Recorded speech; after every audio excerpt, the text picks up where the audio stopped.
sedang memberikan kredibilitasnya buat saudara sebenarnya. Sedang mempertaruhkan kredibilitasnya buat saudara. So, orang Kristen gak ada nasib jelek. Either you are fully covered, or kalaupun dicabut oleh Tuhan, Tuhan sedang memberikan kredibilitasnya buat saudara. Ngerti maksudnya ya? Begitu. Jadi gak pernah, makanya saudara harus mengerti, I will never leave you nor forsake you. Ini either you are fully covered, or kalau Tuhan cabut itu, Tuhan sedang memberikan kredibilitasnya sebenarnya. Ngerti gak saudara? Itu, saudara mesti mengerti. Orang Kristen yang masih merasa bahwa, aduh aku sendiri, aku rasanya berjalan sendiri, itu completely wrong. Completely wrong dalam doktrin dan pengertian tentang bagaimana penyertaan Tuhan. Kalau gitu Tuhan kita adalah Tuhan yang tukang bohong. I will never leave you nor forsake you. Mana Tuhan aku ditinggalkan? Tidak bisa, tidak pernah ditinggalkan. Katakan amin. Ya, jadi pada waktu itu setelah dicabut oleh Tuhan agar perlindungannya, dikatakan pada suatu hari ketika anak-anaknya laki-laki dan perempuan makan dan minum anggur di rumah saudaranya, datanglah seorang pesuruh kepada Ayub dan berkata, perhatikan ya, sedang lembu sapi membajak dan keledai betina makan rumput di sebelahnya, datang orang Sheba untuk menyerang dan merampas serta memukul penjaganya dengan mata pedang. Hanya aku sendiri yang luput sehingga dapat memberitahukan kepada Tuhan. Ya kan? Ayat berikutnya dia udah. Kemudian ayat 16. Sementara jadi dia lagi kambing dombanya lagi membajak, ya, lembu sapi membajak. Tiba-tiba orang Sheba datang nyerang, rebus, dirampas semuanya. Ada rakyat dipukul penjaga dengan mata pedang. Hanya aku sendiri yang luput sehingga dapat memberitahukan kepada Tuhan, dikata penjaganya. Turun ayat 16. Ya, perhatikan, ini pertama. Kemudian ayat 16, sementara orang berbicara, datang lagi orang lain berkata, api Tuhan, api telah menyambar dari langit, membakar serta memakan habis kambing, domba dan penjaganya. Hanya aku yang luput sehingga aku dapat memberitahukan hal ini kepada Tuhan. Ya, dan saudaraku, begitu pagar perlindungan dicabut, kambing dombanya, penjaganya diserang oleh orang Sheba.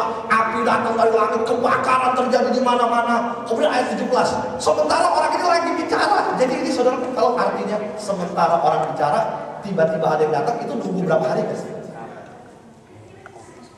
Sementara orang bicara, lagi kasih laporan, Tuhan, kambing domba semua penjaganya dipukulin, dibunuh. Jadi udah keringetan, udah darah-darah. Wah, semuanya pada mati, kambing domba pada mati. Sementara dia lagi bicara, datang orang lain sedang berlari. Artinya itu nunggu berapa hari? Langsung, saudara, langsung. Ya, ayat ke-17, sementara orang lagi berbicara, datang orang lain berkata, orang-orang Kasdim membentuk 3 pasukan, lalu menyerbu unta-unta dan merampasnya, serta memukul penjaganya dengan mata pedang. Hanya aku sendiri yang luput sehingga dapat memberitahukan hal ini kepada Tuhan. Lagi cerita ayat 18. Sementara itu orang berbicara, datang lagi yang lain, anak-anak Tuhan. Kalau tadi kambing domba, kalau tadi lubung rumah penyimpanan barang-barang, sekarang anak-anak Tuhan, ya, laki-laki dan perempuan lagi makan, lagi minum anggur di rumah mereka yang sulung, di rumah saudara mereka yang sulung. Tiba-tiba angin ribut bertiup dari seberang jalan pada muru. Rumah itu dilanda dari 4 penjuru, roboh menimpa orang-orang muda itu sehingga semua mereka mati. Hanya aku sendiri yang luput sehingga dapat memberitahukan hal ini kepada Tuhan. Sampai sini dulu saudara, sampai sini dulu. Ini cerita Ayub, bukan cerita bercanda saudara. Cerita Ayub bukan cerita sekedar cerita saudaraku. Tuhan lagi mau ngajarin, firman Tuhan lagi mau ngajarin kepada saudara dan saya, things happen pada waktu pagar perlindungan ini dicabut oleh Tuhan. Trouble demi trouble, problem demi problem, langsung silih berganti terjadi dalam kehidupan Ayub saudara. Right away. Sebab apa? Disitulah Allah sedang melihat. Waktu iblis sedang mengutak-utik Ayub, kredibilitas Tuhan, kredibilitas Allah sedang dipertaruhkan kepada Ayub. Tuhan mau langsung melihat apa yang terjadi pada waktu ini mulai diutak-atik oleh iblis. Kemudian puji Tuhan, ayat yang ke-28, ayat yang ke-20 berkata, maka berdirilah, itu udah ayat 20. Maka berdirilah Ayub, lalu mengoyak jubahnya, mencukur kepalanya, kemudian sujudlah ia dan menyembah.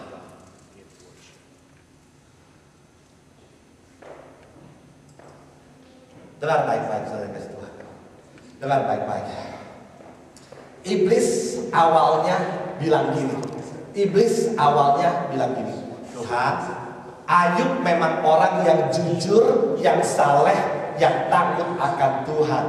Tetapi Tuhan, dia jujur, dia saleh, dia takut akan Tuhan karena dia mendapatkan kambing domba, unta, mendapatkan anak-anak yang baik-baik, mendapatkan rumah yang luar biasa, harta bendanya sehingga dia menjadi orang terkaya di bagian timur. Dia Tuhan menjadi seperti ini karena ada ini. Plus karena setiap daripada yang dia miliki ada perlindungan Tuhan. That's the setting. Betul ya? Iblis langsung ini, coba cabut ini Tuhan, angkat ini, pasti dia akan memiliki engkau. Dia tidak lagi menjadi seperti ini. Tuhan bilang, go ahead, silahkan kamu coba, silahkan kamu coba. Waktu ini mulai dicabut, reaksi Ayub pada waktu mendengar trouble demi trouble terjadi, kambing dombanya dirampas, rumahnya terbakar, anak-anaknya mati. Reaksi pertama, Ayub berdiri, mengoyakkan baju, cukur kepala, menyembah Tuhan.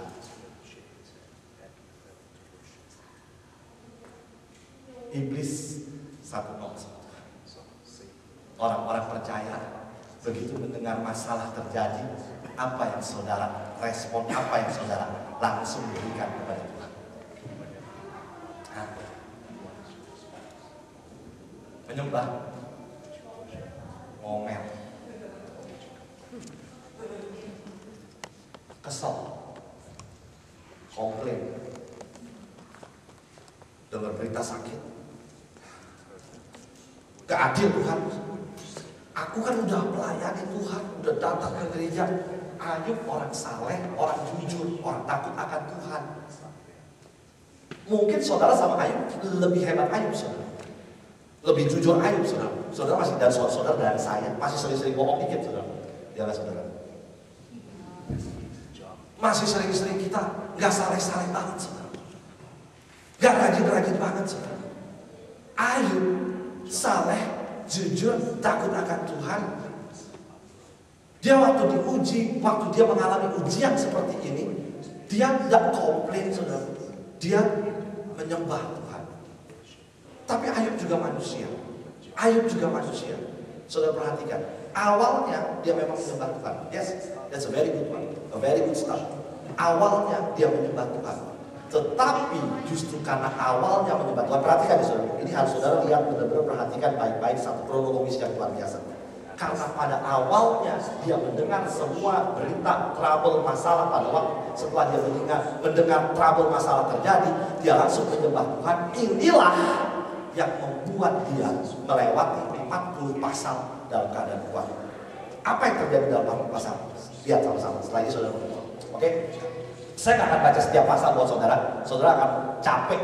Saudara nanti di rumah sendiri baca pasal ketiga dan berikutnya sampai dengan ayat ke-40. Saudara harus baca itu, benar-benar teliti. Saudara harus baca itu.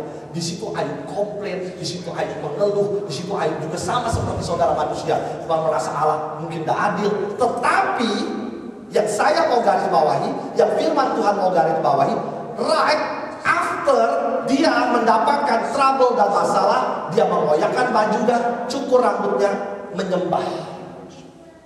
Orang Kristen, anak-anak Tuhan, itulah reaksi pertama seorang worshiper. Halo? Reaksi pertama seorang worshiper. Engkau mendapatkan, mendengar kecelakaan, mendengar masalah, mendengarkan problema terjadi. Reaksi pertama, menyembah. Pasal 2. Ayub kemudian iblis jalan lagi ya. Tuhan ketemu lagi dengan iblis. Tuhan bilang, kau lihat ayat orang yang saleh, hambaku Ayub. Iya, tapi dia menjadi orang yang saleh karena Tuhan menjaga dirinya, menjaga kehidupan tadi, isi rumahnya, hartanya, ladangnya, seisi rumahnya dicabut. Iblis bilang, iblis 1-0. Iblis bilang, kau pasti Ayub akan mengutuki engkau. No, Ayub menyembah. Ya, kemudian iblis bilang begini, saudara. Kita buka pasal 2.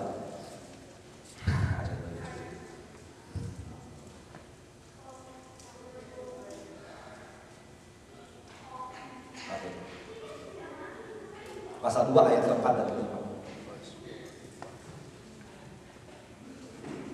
ya. Lalu jawab iblis kepada Tuhan, ya, kulit ganti kulit, orang akan memberikan segala yang dipunyainya ganti nyawanya. Tapi ulurkanlah tanganmu dan jambahlah tulangnya dan dagingnya, ia pasti mengutuki engkau di hadapanmu. Iblis, saudaraku, nggak mau kalah. Iblis masih nggak mau menyerah, saudaraku. Dia masih pengen menguji sekali lagi. Iblis masih pengen menguji Ayub sekali lagi untuk membuktikan, dengar baik-baik. Iblis mau menguji Ayub sekali lagi untuk membuktikan bahwa pasti bisa Ayub, kalau bukan cuma hartanya tetapi badannya diutak-atik, tulangnya dan dagingnya dirusak, pasti dia akan mengutuki engkau. Dengar baik-baik, saudara. Allah kedua kalinya harus memperlihatkan lagi kredibilitasnya kepada Ayub. Yang pertama, Allah berikan kredibilitasnya kepada Ayub. Ayub waktu diutak-atik, dia menyembah Tuhan. Dia gak goyah, dia menyembah Tuhan. Anaknya mati, semuanya mati, hartanya habis, dia menyembah Tuhan. Dia gak goyah. Iblis masih penasaran. Masih penasaran, istilah yang sebenarnya masih penasaran. Iblis masih penasaran. Dia bilang sekali lagi untuk dia utak-atik, tapi kali ini udah uang udah habis, harta udah habis, segala udah habis, tubuhnya dia utak-atik. Allah sekali lagi harus memberikan kredibilitasnya terhadap Ayub. Dengar baik-baik, saudara. Pernahkah saudara hari-hari ini mengalami hal seperti ini? Yang saudara anggap, Tuhan, rasanya aku sudah gak kuat Tuhan kalau begini. Ini ditolak, ini aku trouble, ini aku problem, ini aku tertekan, ini aku rasanya sudah tidak kuat lagi Tuhan. Pada saat yang sama, Tuhan sedang memberikan kredibilitasnya kepada saudara, di tangan saudara.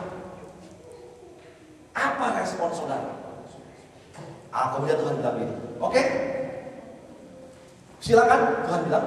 Kemudian iblis bilang, ayat ke-8, maka firman Tuhan kepada iblis, nah, ia ada di dalam kuasamu, sayangkan nyawanya. Oke, tubuhnya boleh kamu apain, jangan nyawanya ya. Tubuhnya, karena nyawa itu milik Tuhan.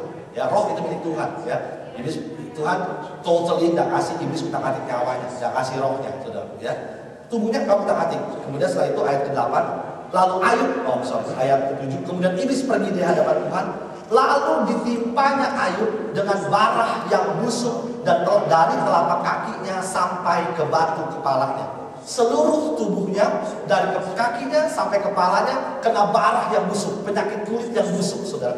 Sampai Alkitab mencatat dia harus mengambil sekeping beling untuk menggaruk badannya. Ngerti gak, saudara? Saking gatalnya, saudara. Dia harus ambil sekeping beling untuk garuk badannya. Dia gak bisa garuk begini lagi, saudara. Kalau saudara gatal, garuk, saudara. Saya sering kalau belakang gatal, saya suruh Amin garukin, saudara. Ya, susah garuk belakang, garukin saya balik. Enak-enak.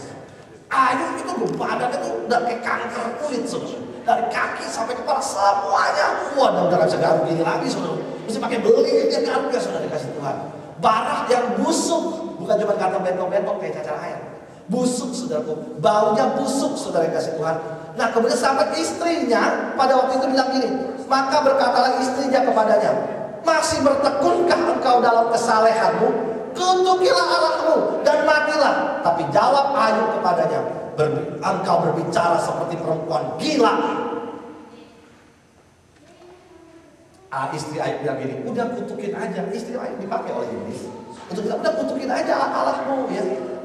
Iblis itu cuma pengen ya, saudara, buktiin ke Tuhan bahwa Ayub waktu diutak-atik pasti bisa mengutuki Tuhan, pasti bisa marah sama Tuhan, pasti bisa murtad dari Tuhan. Tuhan memberikan kredibilitasnya kepada Ayub.